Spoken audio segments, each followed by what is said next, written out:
मेरे प्यारे बच्चों नमस्कार। बेटा बर क्लासेज में मैं अरुण कुमार राय आपका स्वागत करता हूं।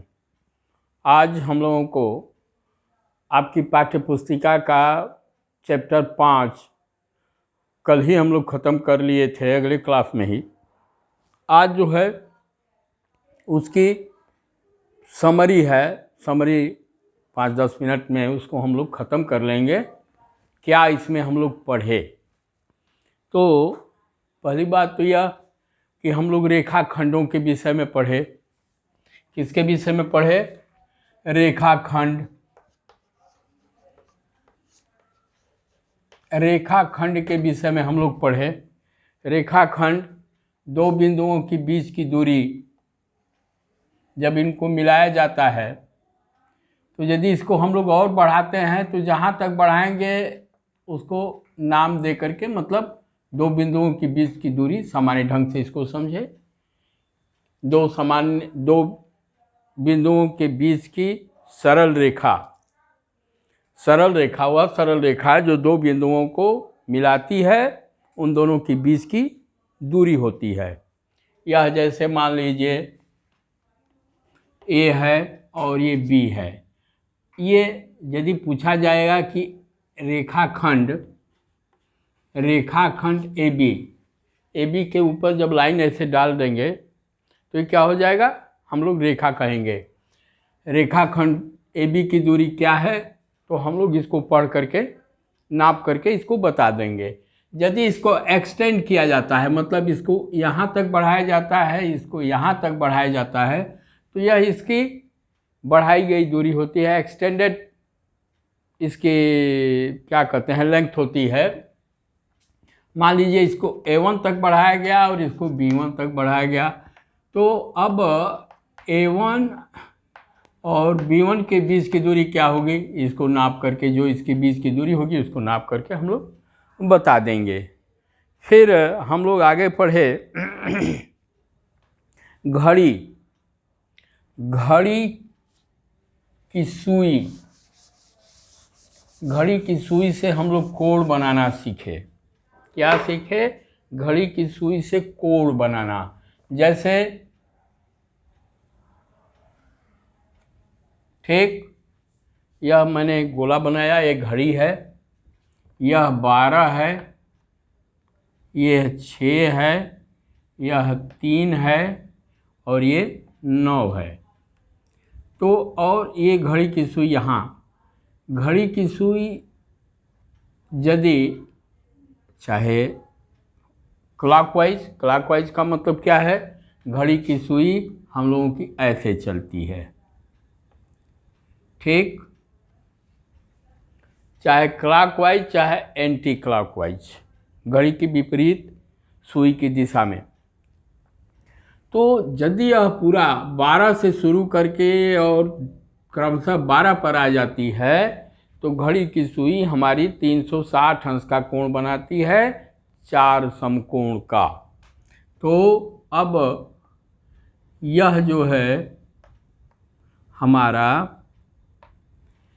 यहाँ पर इस बिंदु पर 4 समकोण का कोण बनाती है, और यदि यह केवल 1/4 घूर्णन करती है, मतलब 12 से 3 पर आती है, चाहे 3 से 6 पर आती है, अथवा 6 से 9 पर, अथवा 9 से 12 पर, यह 1/4 घूर्णन होगा। और यदि यह 1/4 घूर्णन करती है तो एक समकोण का कोण बनाती है। पूरा एक चक्कर करती है, मतलब पूरा घूर्णन करती है, तो 360 अंश अथवा 4 समकोण का कोण बनता है। वही जब घड़ी की सुई आधा घूर्णन करती है ऐसे, तो इसको आधा घूर्णन कहते हैं, तब यहाँ पर 90 अंश और 90 अंश 180 अंश का कोण बनेगा, और यह क्या बन जाएगा? ऋजु कोण। 1/2 घूर्णन पर 1/2 घूर्णन पर क्या बढ़ेगा? ऋजु कोण। ऋजु कोण अथवा एक सरल कोण बनता है। सरल कोण,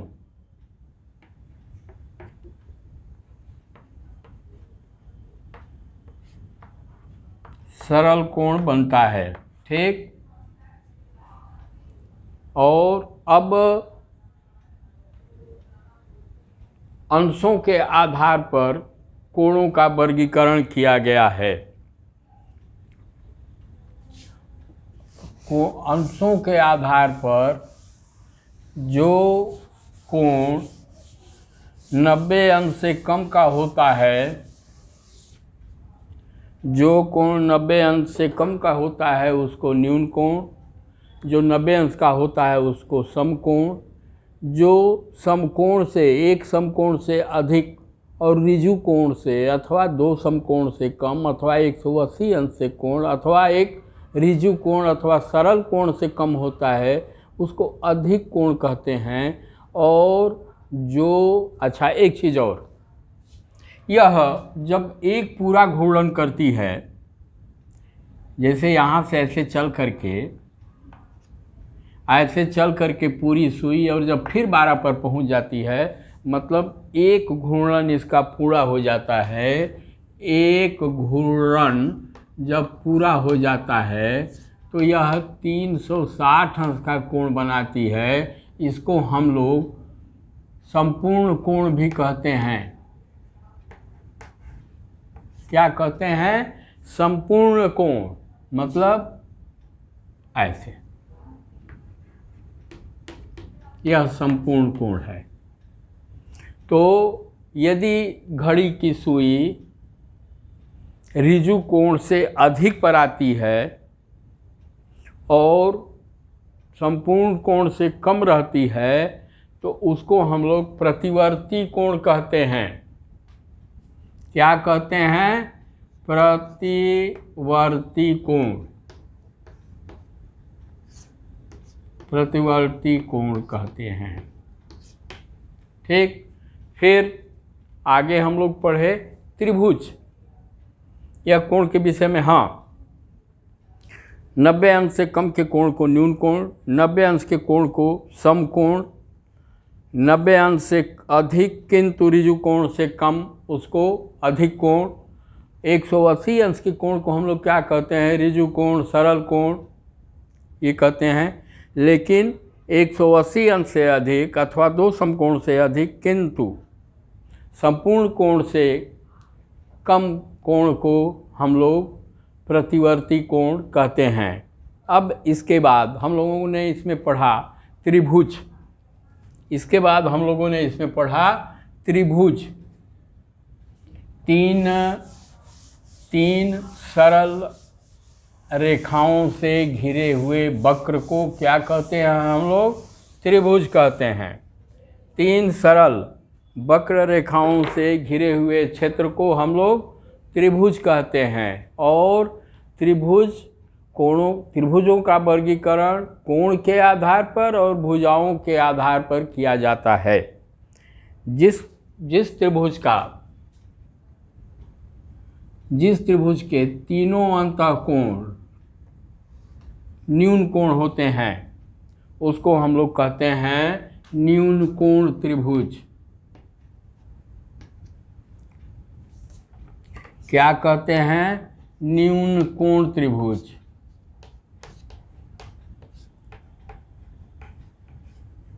ये न्यून कोण त्रिभुज हो गया।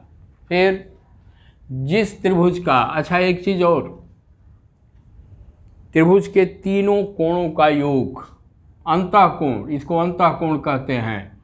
त्रिभुज के तीनों अंतःकोणों का योग, तीनों अंतःकोणों का योग 180 अंश या 2 समकोण होता है। ठीक। फिर जिस त्रिभुज का एक कोण 90 अंश का होता है उसको हम लोग क्या कहते हैं? समकोण त्रिभुज कहते हैं। और जिस त्रिभुज का एक कोण अधिक कोण होता है, ये इसको हम लोग अधिक कोण कहते हैं। यह त्रिभुजों का वर्गीकरण कोण के आधार पर न्यून कोण त्रिभुज, समकोण त्रिभुज और अधिक कोण त्रिभुज, फिर यह त्रिभुज के कोणों के आधार पर हुआ। अब त्रिभुज की भुजाओं के आधार पर, जिस त्रिभुज की तीनों भुजाएं आपस में बराबर नहीं होती उनको विषमबाहु त्रिभुज कहते हैं। जिस त्रिभुज की दो भुजाएं आपस में बराबर होती हैं उनको समद्विबाहु त्रिभुज कहते हैं। और जिस त्रिभुज की तीनों भुजाएं बराबर होती हैं उसको हम लोग समबाहु त्रिभुज कहते हैं। त्रिभुज की भुजाओं के आधार पर समान भुजाओं के सामने के कोण आपस में समान होते हैं। त्रिभुज में समान भुजाओं के सामने के कोण आपस में भी बराबर होते हैं। यह तो त्रिभुज की बात रही। फिर हम लोग चतुर्भुज को पढ़े हैं। चतुर्भुज, अब देखिए चतुर्भुज में चार सरल वक्रों से घिरे हुए क्षेत्र को चतुर्भुज कहते हैं, पहली बात। दूसरी बात, चतुर्भुज कई प्रकार के होते हैं। इसमें है समांतर चतुर्भुज, जिसको हम लोग पढ़े हैं, समांतर चतुर्भुज, ये हो गया।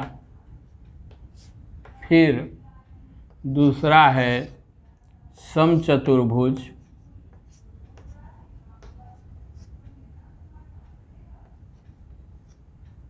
समचतुर्भुज। तीसरा क्या है? आयत। और चौथा जो है वर्ग है। यह देखिए बस अभी आप लोगों को ये बताया जा रहा है। इसकी उपयोगिता आपके आगे आने वाले क्लासेज में होंगे। हो सकता है कि इस पाठ्य पुस्तिका में भी कहीं कुछ आगे हो, तो इसके विषय में हम लोग पढ़ेंगे। समांतर चतुर्भुज वह चतुर्भुज होता है जिसकी आमने सामने की भुजाएं समांतर हों और बराबर हों। क्या हों? समांतर चतुर्भुज की आमने सामने की भुजाएं समांतर हों और बराबर हों।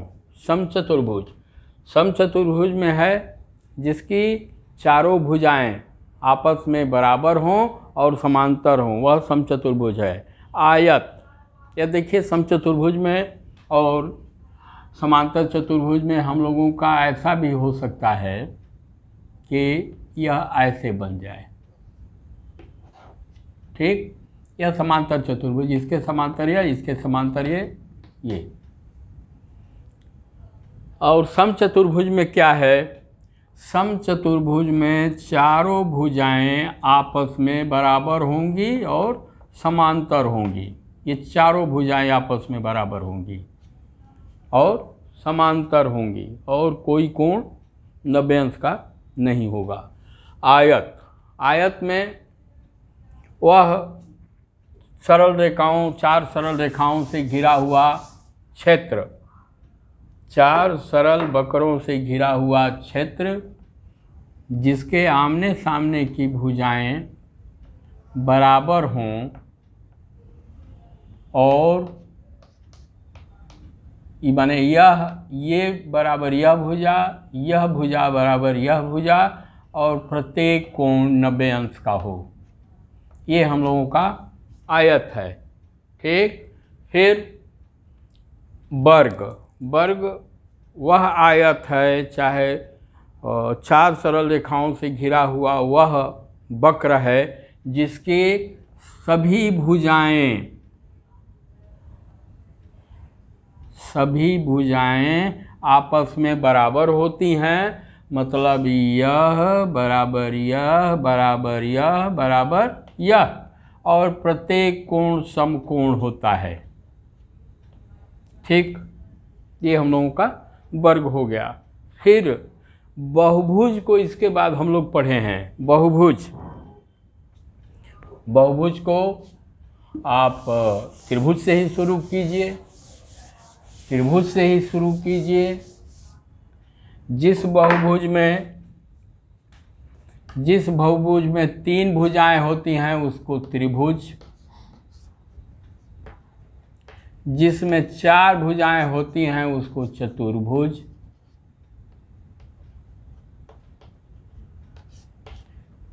जिसमें 5 भुजाएं होती हैं उसको पंचभुज, जिसमें 6 भुजाएं होती हैं उसको खट्टभुज। देखिए अब सप्तभुज भी बन सकता है, सप्तभुज भी बन सकता है, क्यों नहीं बनेगा। जब 7 भुजाएं होंगी तो सप्तभुज हो जाएगा।